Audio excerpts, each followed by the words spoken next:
we're not trying to get back to normal. That means before. That means going back to things that we've learned better ways to do things. It means that we really have to leverage this opportunity to figure out some of the complex challenges. And it doesn't mean that we can solve all the problems, but if we're not talking about the right things, then we're not equipping ourselves to prepare our new normal.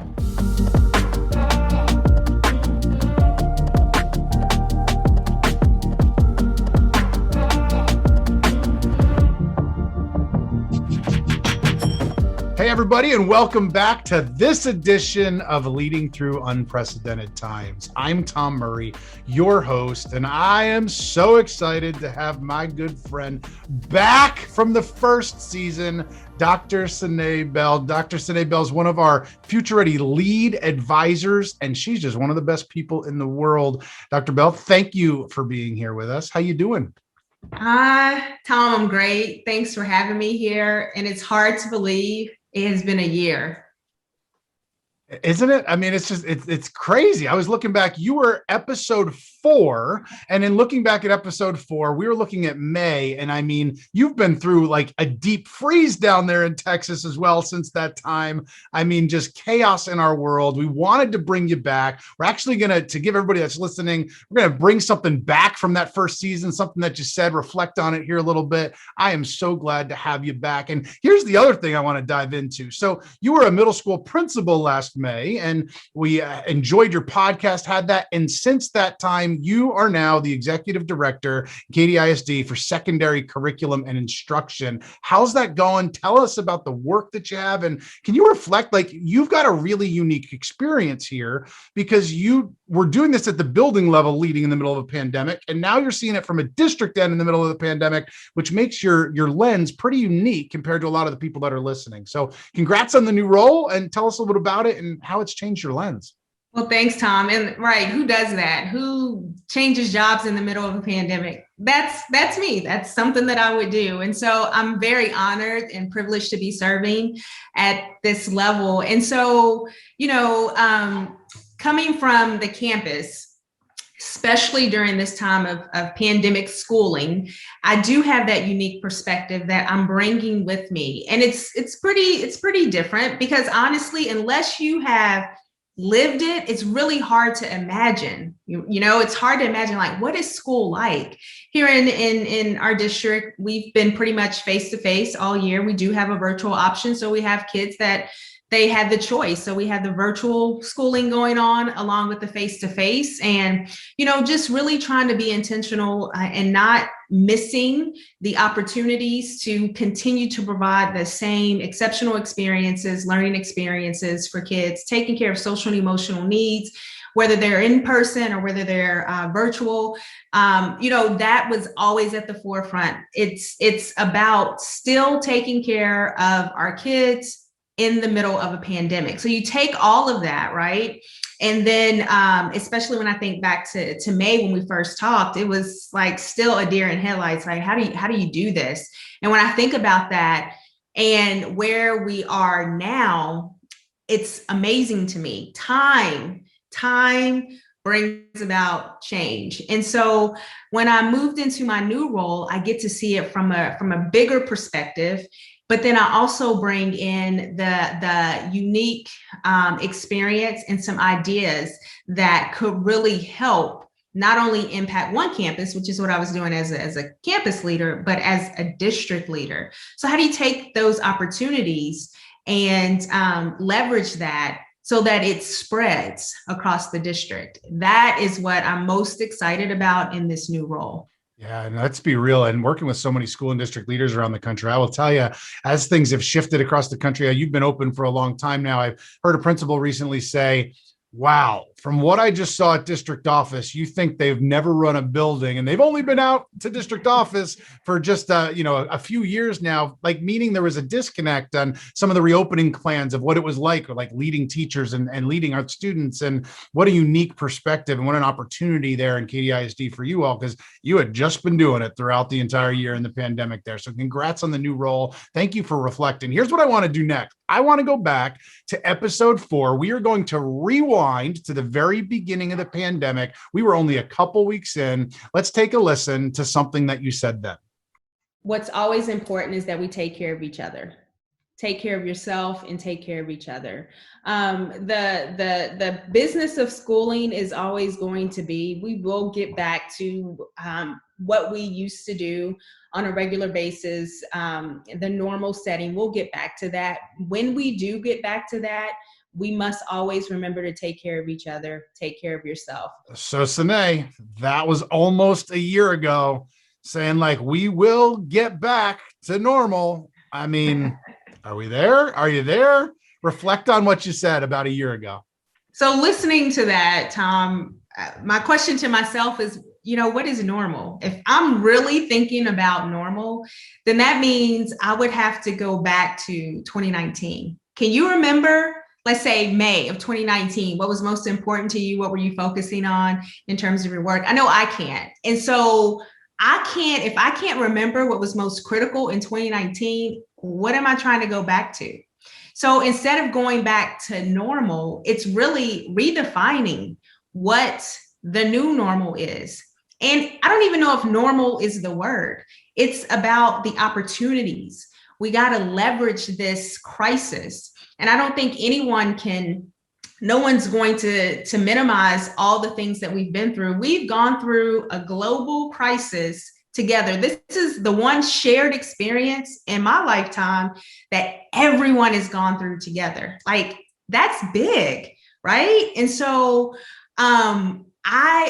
in May, I didn't know what I didn't know. Now coming out on the other end, and we're getting there. We're a lot better now than we were in May. So where are we going to be May 2022, right? And so I want to challenge, like, we're not trying to get back to normal. That means before. That means going back to things that we've learned better ways to do things. It means that we really have to leverage this opportunity to figure out some of the complex challenges. And it doesn't mean that we can solve all the problems, but if we're not talking about the right things, then we're not equipping ourselves to prepare our new normal. Yeah, and brilliant reflection there, my friend. And, going back that full year, what an opportunity to just reflect. And what's really interesting as well, as we think about this idea of normal, I love the question that you just posed in the reflection, from a year ago, and looking at it. And let's also realize and face, there was a lot of things going back pre-pandemic that we don't want to come back. We'll dive into some of the areas around equity that have been brought to the forefront over the past year that we really, really need to dive into. So here's what I want to ask you about next. You are somebody that you get to speak across the country in different ways. You get to work with principal leaders. You're an award-winning principal, obviously in your formal role now that we can say. I respect the work that you do as a principal tremendously. And I know one of the things you constantly come back to is the importance of principal leadership. I remember in that first podcast, you kept talking about your teachers and how your teachers were stepping up and what an amazing job they were absolutely doing. But I also know the expectation that you had for yourself as a principal was higher than any of the expectations you had for anybody else around you, because you expected that, because you saw and you knew the value that principals bring to buildings and how they really set that tone. So, now that you're in a different role and you're overseeing a number of principals throughout the district and just how they lead in different ways, talk to us about principal leadership. You're the lead advisor for our Future Ready Principal Strand. Obviously, the value of principal leadership, but also throughout this pandemic, the vital role that they've played. So, I mean, that right there, you just touch my heart, because principals are my people, right? And so in the role that I'm in now, I want to take the opportunity, and I have taken the opportunity to talk to those principals. What do you need? See, the purpose of district leadership is to support. So if we're supporting with our things, but not checking back to make sure that support is translating into what's needed on the campus, then we got to refocus that. We got to reshift that. And so what I learned about myself and what I learned about my fellow colleagues during this pandemic, principals are committed to taking care of everybody, take care of the kids, take care of the teachers. They will go battle toe to toe to get whatever they need for their campuses.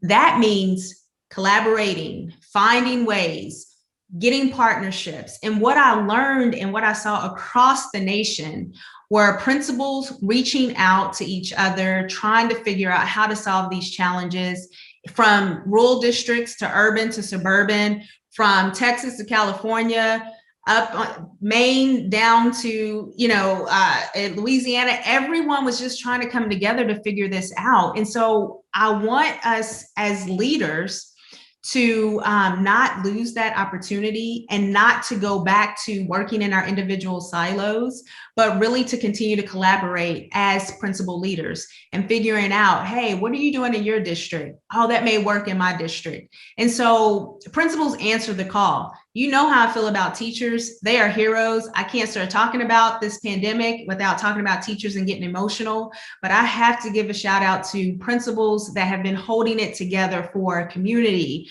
for their campuses, for their teachers, for their students, and all those different moving parts, and trying to figure out different ways to continue to create that sense of community in the virtual setting or face-to-face or a blend of both, and how to make sure you're taking care of the needs of your teachers and keep them built up so that they don't get burnt out, and still trying to put those opportunities for joy in school, right? Because the things that we used to do before the pandemic that may be restricted now because of different protocols, that's what we go to school for. I mean, the learning piece is going to be there, but you think about the social and emotional pieces, and not just during the pandemic, but then time post-pandemic. And so as principals, they're not just dealing with, especially during this time where we are now in the middle of a pandemic, we're starting to charge and get ready for the following school year. What does that mean? What are those implications? And so the constant thinking and planning, and it's nonstop. That takes a special skill. It takes a special dedication to continue. And they've been on this grind since March of 2020 and still making it happen. So principal leadership is vital. Second greatest indicator to student achievement is that principal leader. And so we got to make sure that, as principals, we stay connected. As district office, we're supporting principals and giving them what they need so that they can lead their campuses. Yeah, and you just mentioned post-pandemic. And by the way, I can't agree more with everything that you just said, having been a principal at secondary and elementary, the pressures that they have been under, whether it's through social media, whether it's the 37th revision of the schedule that continues to change based on whatever. I mean, they have been through the ringer this year as well. And that notion of self-care and making sure, when they finally get some sort of break this summer, that they actually take it. Because let's face it, they haven't stopped since last March. Right.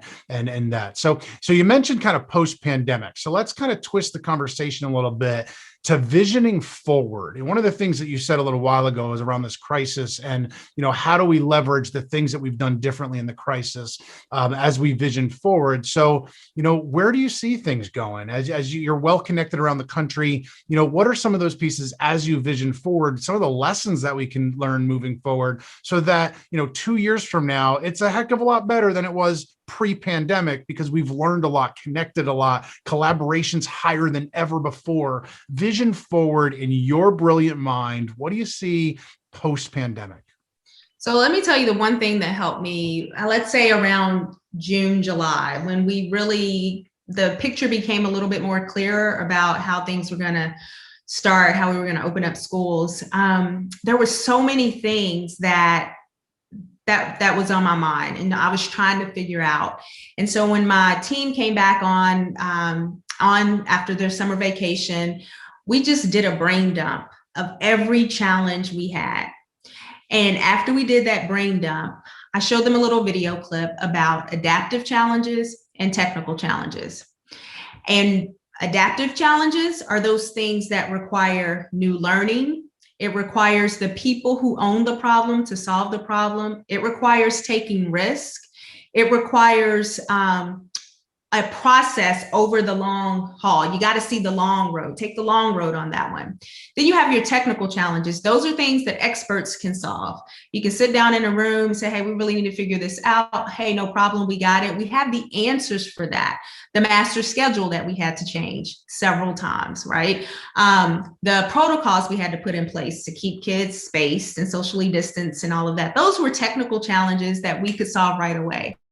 Once we sat down and figured out which challenge was where, it really helped give us perspective. We knew that if there was an adaptive challenge, that we couldn't sit in a room in a meeting for 2 hours and we were going to solve it. And it gave us a framework for how to attack the problem, which then gave us the power to own the problem instead of sitting like, I don't even know how we're going to do this. And so that is one strategy that I would strongly recommend, because then you know exactly how to approach it. You can begin to think about who needs to be involved in solving the problem. And so as we do some post-pandemic planning, that's critical, but it's also important to celebrate what worked, what was effective, what do we want to continue, and make those things happen. There's no point in losing something great that we put in place because it's like, well, we don't have to do that anymore. COVID is over. Like, I don't even know how that would look, right? Is it just like, ding, COVID's over, go back to what we did before? Why would we do that? If it's working and it's effective, let's celebrate it and let's continue moving forward. So I think that's really important, to sit down and have those conversations together with your leadership team, your campus leadership team, with district level leaders. But it really does help frame and move forward so that you can rest over the summer instead of just sitting immobilized thinking like, I don't know what's going to happen next. We're just going to wait until we get direction. No, begin thinking right now, post-pandemic.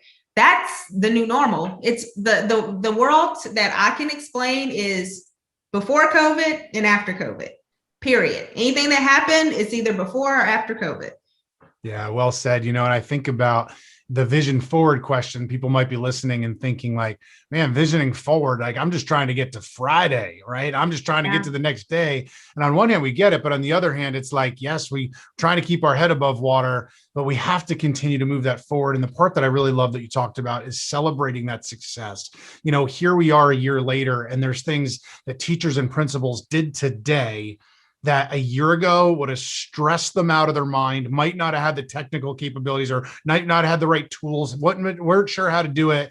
Today, they thought nothing of it because of the incredible growth, the professional learning that's occurred because they've stepped up in the face of adversity to continue to move forward, to be that stability, but also that growth mindset. And we need to stop and pause and pull our head out of the weeds and say, like, we need to be proud of that work. Yeah. Let me ask you about one more topic. And I know your time. I know you got a lot going on, my friend. So let me ask you, you are such a staunch equity advocate and just one of the top ones that I know. And it's hard for you to have a conversation without the word equity coming out, because that's, just loving your passion. And at Future Ready, having done so much work with us, that we're an equity focused organization, really trying to break down walls for traditionally marginalized groups. And, as we look at the pandemic has pointed out so much to us that I will say, number one, we knew before the pandemic hit.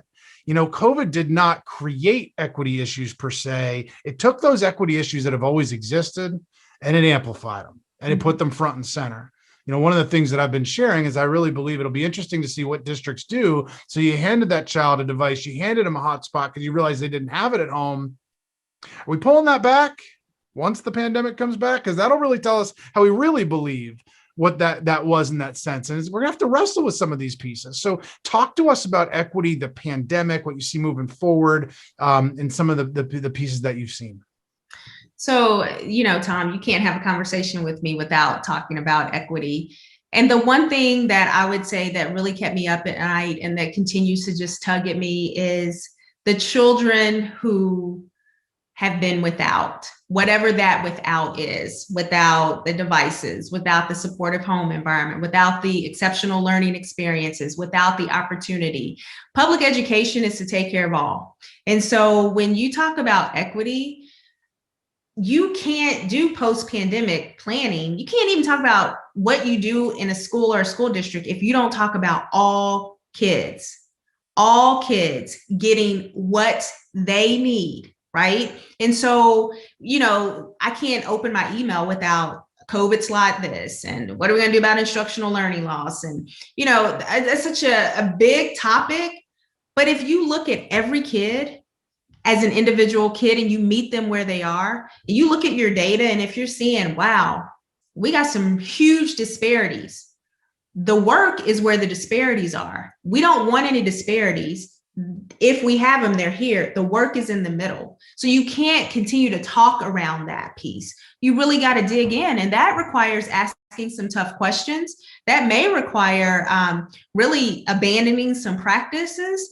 I don't see how you could continue to move forward with those when you know, yep, they're leaving kids behind, but we're just going to keep on going with that. No, we got to talk about that. And that takes courage. That also takes new learning. That's an adaptive challenge, Tom. Equity, it's not read a book, have a book study, and I'm an equity champion, go to a webinar. No, it takes work. It takes personal work. It takes professional work. It takes courageous work. And you got to be in it for the long haul. It's not a one and done. You can't train yourself into an equity expert. You really got to ask some tough questions, and you really got to be reflective with yourself and with your policies, your philosophies. You got to ask those tough questions. And I see a lot of conversations about that and people putting this up, posting that up, but I'm like, are you really ready to do the work? That is the question. I just have to say that the moment I asked you about it, I knew you were going to get serious. Like, let's bring it. And I knew it. Your face, everything. If you're not watching the video version here, everything changed. And she was like, you listen up here, my friend. You listen up. Love your passion, my friend. Thank you. Here, one final question, because I know that we need to run.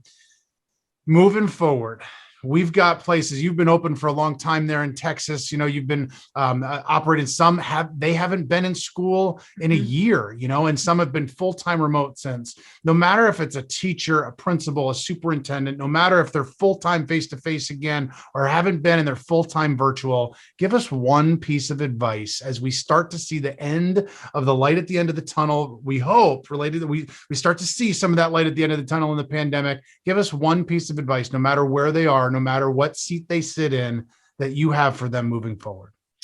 So the one thing that I want to say is I want you to think back to where you were March 2020.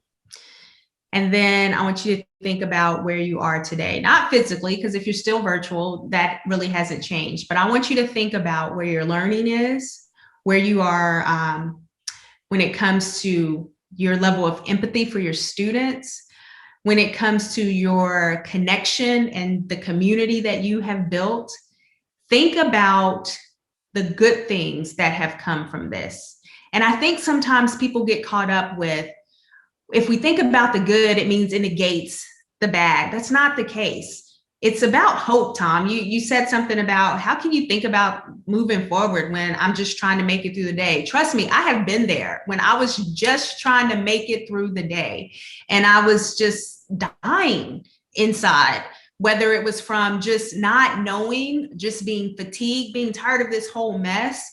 And I finally had to say, you know what? It's about how I frame this. Am I going to stay in this space, or am I going to think about what's to come and what I can learn from this and how I have grown from this? And so I want you to think about the growth there and the hope. Hope comes when you're able to move forward. Hope comes when you're able to leverage this crisis for good. Hope comes when we can really firmly say, you know what, that was probably one of the worst experiences I've been through in my life, but I'm better for it because I have been able to build a stronger community. I have learned so much. I have learned that I'm more flexible and adaptable. I can roll with the punches. I have learned that I will do whatever it takes for my students, for my community, for my colleagues. That is what I want to say, no matter where you are. We as educators rock. We have got this stuff done. And so now we must continue to move forward. We can't go back. We have to continue to rethink, to reshape, to redesign what we do in our schools, because our kids deserve it. Our kids have gone through this. And so they deserve it and we deserve it. And when it comes to who's charged with doing the work, y'all, that's us. That's us as educators, and we can do this. Your heart radiates, your passion is unbelievable. Thank you for what you do, Sane. Thank you for joining us. That is Dr. Sane Bell, everybody. Sane, thank you so much for once again investing the time. Thanks, Tom. Appreciate it.